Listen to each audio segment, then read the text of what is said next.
This is a hard one to think of because there's a lot of things that I've done wrong. But I think if we're talking about the scope of teamwork, one of the most important lessons that I learned was to tone it down a little. So when I was a new captain on the team, our team was relatively young.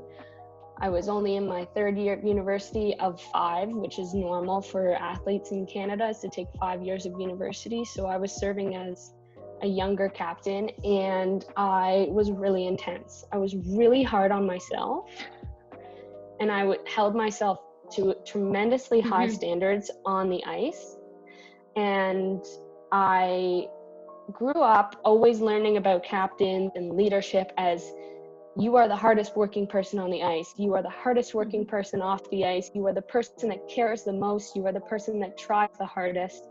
And while there's a lot of truth to that, there's too much of it. And I learned that my intensity was too hard on other people. And I learned something from this leadership academy. Is anonymously one of my teammates wrote, "Why are you harder on yourself than you are on everyone else?" And that was something that took me a lot of reflecting. And I was like, it's so true. I don't get off the ice and I'm like, and yelling at my teammates and yelling at myself. I'm mad at myself why I didn't perform, why I didn't score. And that made me realize how accountable my actions are and how much the way I treat myself spreads across the team.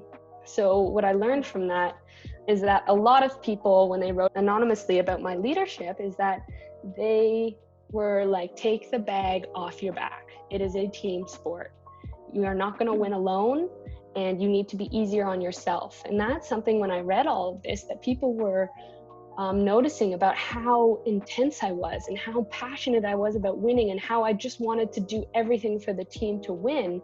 And in turn, I think it was a little selfish when looking back on it, because it was about myself. I thought I was holding myself accountable to a higher standard to show my teammates that I was doing everything I could and that I was going to do everything for them that I could.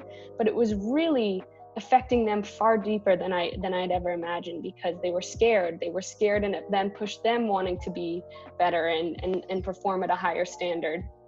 And I didn't really understand that just because I was talking to myself didn't mean that they didn't hear that message for them too. And that was something that in my final year and 5th year, after receiving a lot of feedback about displacing my job, and if I show other people that they're just as capable themselves and hold people to a standard that I hold myself to, they will in turn be uplifted and be more motivated to score in a more calm environment. I stopped negatively talking to myself. And that's a very common thing in sports. Like, a lot of people come off of the ice, the field, the court, and kick themselves in the shins for something they didn't do. And it's something that I think a lot of athletes and people want to show everyone around them that they've made a mistake. You want to tell everyone around you that you know that you've made a mistake. But in reality, everyone knows you've already made the mistake. You don't need to tell people again and again. And it's just a self-fulfilling thing. You're only doing that to fulfill your own guilt or like ridding yourself of your conscience. But in reality, it's just action. You need to go back out there and just get better and just try harder or do something to get that off your mind. And what that did for me is I calmed down a lot. I put a smile on my face a lot more while we were in the games, and I pepped people up, and I just did the best that I could, and I wasn't going to outwardly kick myself in the shins after every mistake. And the environment on our team became, with the aid of a lot of my other captains, mind you, I think a lot of people that hold themselves to a high standard do this a lot. And collectively, the people on my team that were doing this, we all decided to just take a little bit of a chill pill and take a step back. And that internally helped relax the whole team and just do what they're good at doing and not be worried about making a mistake. And I never wanted people to be worried about making a mistake, but my actions caused that fear inside of people. And in turn, it just allowed people to relax a lot more, take the pressure off. And we talk about it. We ended up going on to win a national championship, and we talked about it in a way that we were so calm the entire time we were on our journey to winning a national championship. From the moment playoffs started, we were calm. and everyone was loose and everyone was enjoying themselves.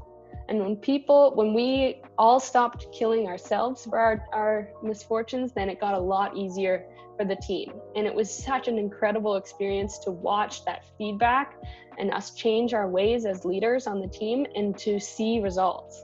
And it was a really rewarding experience to understand that the way you treat yourself and the way you lead as an individual is so impactful on everyone around you. One thing that was just the most